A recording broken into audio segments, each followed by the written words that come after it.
देखिए, divider in chief Rahul Gandhi, जिनकी Rajiv Gandhi foundation के अंदर एक भी दलित नहीं है, जिनके पिताजी स्वर्गीय राजीव गांधी ने ओबीसी समाज को जो आरक्षण की मांग कर रहा था उसको बुद्धू बुलाया था।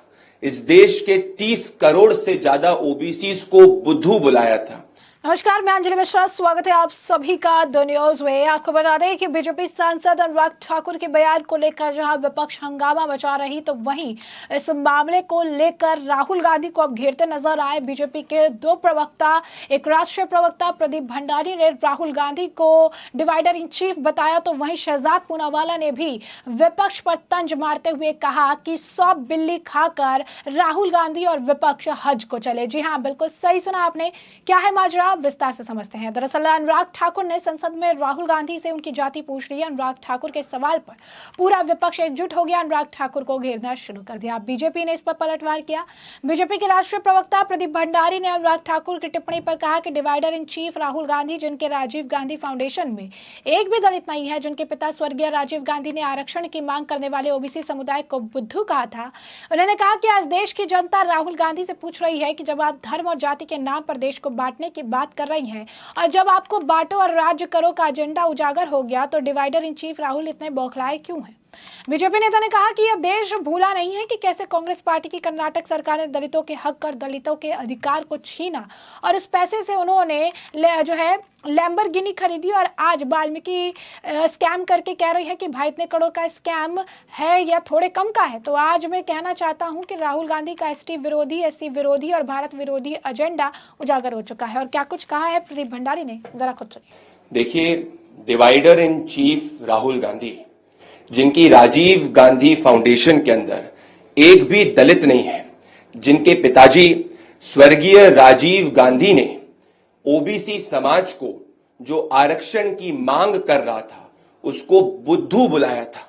इस देश के 30 करोड़ से ज्यादा ओबीसी को बुद्धू बुलाया था। वो राहुल गांधी से आज देश की जनता ये पूछ रही है कि राहुल गांधी जी, जब आप देश को जात में, देश को धर्म में बांटने की बात कर रहे हैं और आज आपका ये डिवाइड एंड रूल का जब एजेंडा एक्सपोज हो गया है, तो आप इतना घबरा क्यों रहे। ये देश की जनता बहुत अच्छे से जानती है कि कैसे राहुल गांधी ने एक पब्लिक रैली के अंदर मीडिया के साथियों पे और मीडिया के साथियों की जात पूछी थी।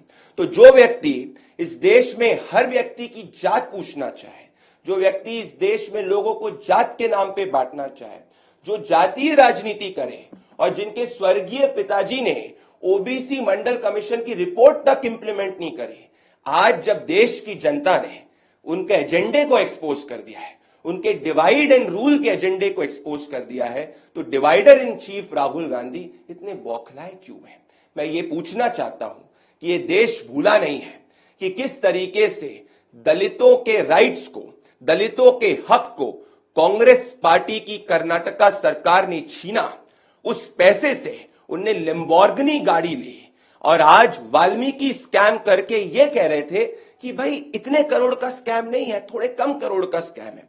तो आज पहली बार मैं कहना चाहता हूं कि राहुल गांधी का anti SC, anti ST, anti OBC, anti India agenda expose हो चुका है। And the people of India want to ask Rahul Gandhi and his uncle Sam and his friend George Soros that what is your agenda, that after failing for the third consecutive time, after the people of India have rejected you for the third consecutive time, when the people of India have said that Prime Minister Narendra Modi for the historic third term has come back to power because of the support of the SCs, STs, OBCs, why do you hate the people of India so much that you want to divide India on the basis of caste, creed?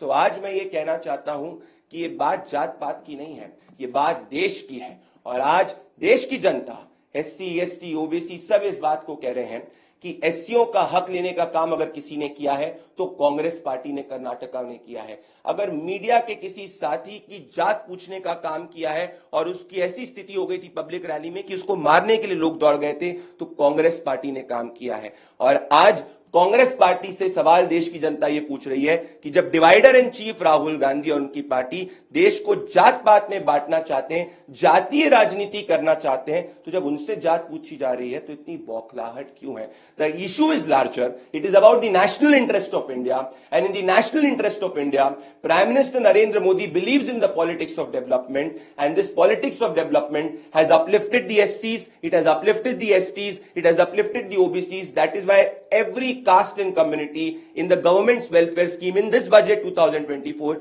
has got more funds. Rahul Gandhi, divider in chief Rahul Gandhi's anti-SC, anti-ST, anti-OBC, anti-India agenda today stands exposed. जैसा कि आपने प्रदीप भंडारी को सुना, उन्होंने कहा कि प्रधानमंत्री मोदी ऐतिहासिक रूप से तीसरी बार देश के प्रधानमंत्री बने हैं। नरेंद्र मोदी को तीसरी बार पीएम बनने में इसे एससी, एसटी और ओबीसी समाज का योगदान है। उन्होंने कहा कि अगर दलितों का हक छीनने का काम किसी को किया गया है तो कांग्रेस पार्टी ने किया है, और जो राहुल गांधी देश को जाति और धर्म की राजनीति पर बांटना चाहते हैं, जब उनके खुद की जाति पूछ ली जा रही है तो उसके अंदर इतनी बौखलाहट क्यों है? भंडारी ने कहा कि मुद्दा बड़ा है कि यह देश हित का मामला है, और जब बात देश हित की हो तो प्रधानमंत्री मोदी विकास की राजनीति का विश्वास करते हैं। विकास की राजनीति ने एससी, एसटी और ओबीसी समुदाय को उभारने का काम किया। वहीं इस मामले को लेकर राहुल गांधी को घेरते नजर आए बीजेपी के प्रवक्ता शहजाद पूनावाला। कह रही हैं 100 चूहे खाकर कांग्रेस, इंडी गठबंधन, विपक्ष के लोग हज करने को चले हैं। और क्या कुछ कहना है शहजाद पूनावाला का? 100 चूहे खाकर बिल्ली और उसकी इकोसिस्टम हज पे चली। जो लोग पूरे देश में जाति जनगणना करना चाहते हैं, सबको अपनी जाति पूछना चाहते हैं, अब वो कह रहे हैं कि यदि किसी को जाति पूछी जाए, वैसे तो अनुराग जी ने किसी की जाति पूछी नहीं। अनुराग जी ने केवल इतना कहा कि जिसको अपनी जाति के बारे में नहीं पता वो जाति जनगणना की बात कर रहे हैं, ना उन्होंने किसी का नाम लिया। तो पता नहीं क्यों प्रतिक्रिया एक साइड से आने लगी। परंतु जो जाति पूछना चाहते पूरे देश को, वो कह रहे कि जाति पूछना गाली है। तो यदि गाली है तो क्या पूरे देश को गाली दिलवाना चाहते हैं क्या वो? सवाल ये पैदा होता है कि खुद राहुल गांधी ने भरी मंच में सार्वजनिक रूप से एक पत्रकार को उसकी जाति और उसके मालिक की जाति पूछी थी। उसके बाद वो पत्रकार पीटा भी गया था। एक नहीं अनेकों बार राहुल गांधी ने अलग अलग पत्रकारों से, निजी संस्थाओं से उनके मालिकों की और उनमें काम करने वाले कर्मचारियों की जाति पूछी है। और उसका एक उदाहरण मैं आपको दिखाना भी चाहता हूं। दलित कितने? मैं आपसे पूछ लेता हूं, इस कमरे में दलित कितने हैं? देखिए, स्वयं अखिलेश यादव जी भी जो आग बबूला हो रहे थे, वो आज जब आग बबूला हो रहे थे तो शायद वो भूल गए कि उन्होंने भी एक बार एक पत्रकार से पूछा कि क्या जाति है। जब पता चला कि उनका नाम मिश्रा है तो उन्होंने कहा कि मिश्रा, तुम तो जिस प्रकार से बोल रहे हो ये ठीक नहीं है। बहरहाल सवाल आज ये पैदा होता है कि राहुल गांधी को और कांग्रेस पार्टी को समस्या किस बात से है। आज तो उनको बताना चाहिए कि यदि वो इतने बड़े ओबीसी, एससी, एसटी के शुभचिंतक है तो 1951 में कास्ट सेंसस रोका किसने था? 1961 में किसने पत्र लिखकर कहा था कि आरक्षण बहुत बुरी चीज होती है? किसके पिता ने इंटरव्यू देते वक्त कहा था 1980s के और 90s के दशक में कि आरक्षण से तो जो बुद्धू हैं वो आगे बढ़ जाते हैं? ये राजीव गांधी जी थे। मंडल कमीशन की रिपोर्ट को 80 से लेकर 90 तक रोकने का कुकर्म किसने किया? वो इंदिरा गांधी जी ने और राजीव गांधी जी ने किया। पार्लियामेंट में खड़े होकर मंडल कमीशन का विरोध किसने किया? वो राजीव गांधी ने किया। और आज के काल में भी जब एससी, एसटी समाज के 14,000 करोड़ रुपए कर्नाटका में काट दिए जाते हैं तो उस पर राहुल गांधी मौन हो जाते हैं। आज भी जब तेलंगाना में एसटी का बजट काट दिया जाता है, एससी का बजट काट दिया जाता है, 22,000 करोड़ से 7,000 करोड़ किया जाता है, तो वो एक शब्द नहीं बोल पाते। जो दलित करते हैं, 68 दलित मारे जाते हैं तमिलनाडु में, तो एक शब्द नहीं बोल पाते। आज जिस प्रकार से अनुराग ठाकुर जी के एक सवाल से, जो कि राहुल गांधी की तरफ चिन्हित करके पूछा भी नहीं गया था, उससे उनका पूरा पर्दाफाश हुआ है। इसी के चलते आज ये प्रतिक्रियाएं आ रही है।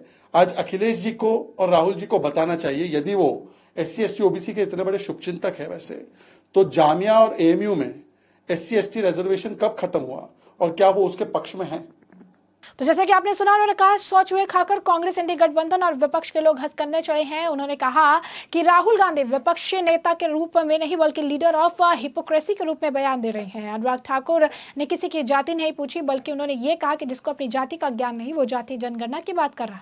उन्हें किसी का नाम नहीं लिया। अगर जाति पूछना गाली है तो राहुल गांधी पूरे देश को गाली दिलाना चाह रहे हैं क्या? नेता प्रतिपक्ष राहुल गांधी पर निशाना साधते हुए शहजाद पूनावाला ने कहा कि राहुल गांधी ने एक नहीं बल्कि अनेक मंचों पर केवल राजनीतिक लोगों से ही नहीं बल्कि पत्रकारों से उनकी जातियां पूछे। शिव प्रसाद नाम के पत्रकार से उसकी जाति पूछ ली गई, उसकी पिटाई कर दी गई, जबकि वो ओबीसी समाज से आने वाले पत्रकार थे। राहुल गांधी ने कई बार प्रेस वार्ता में पत्रकारों से जाति पूछी। उन्होंने आगे कहा कि अखिलेश यादव ने भी पत्रकारों से उनकी जाति पूछी और अब जब पता चला कि वो मिश्रा है तो उस पर अभद्र टिप्पणी की। जो लोग स्वयं दूसरे को प्राइवेट संस्थाओं के लोग और पत्रकारों से उनकी जाति पूछ रहे हैं वो आज आग बबूला हो रहे हैं। राहुल गांधी और अखिलेश को SC ST के इतने शुभचिंतक बनते हैं तो ये बताइए कि 1951 में नेहरू जी ने जाति या जनगणना रोकी थी और 1980 से 1990 तक मंडल कमीशन की रिपोर्ट को किसने रोका था? राजीव गांधी ने 1990 में संसद में खड़े होकर मंडल कमीशन का विरोध किया था। तमिलनाडु में 68 दलित मारे गए, लेकिन इस पर राहुल और अखिलेश यादव चुप थे। कर्नाटक हिमाचल में आपकी सरकार है, कर्नाटक में जातीय जनगणना हो चुकी है लेकिन उसको आप जारी नहीं कर रहे हैं। ये लोग OBC और SC ST समाज के साथ दोहरा व्यवहार करते हैं। तो ऐसे में हमने आपको जो पूरा मामला है ये बड़ा विस्तार से बताया कि पूरा मामला क्या है, किस तरीके से प्रदीप भंडारी और शहजाद पूनावाला ने राहुल गांधी के बयान को लेकर जो है उन पर जमकर निशाना साधा और इंडी गठबंधन की पोल खोली है। और अब इस पूरे मामले पर आपकी भी जो राय हो हमें कमेंट सेक्शन में कमेंट करके जरूर से जरूर साझा करिएगा। धन्यवाद।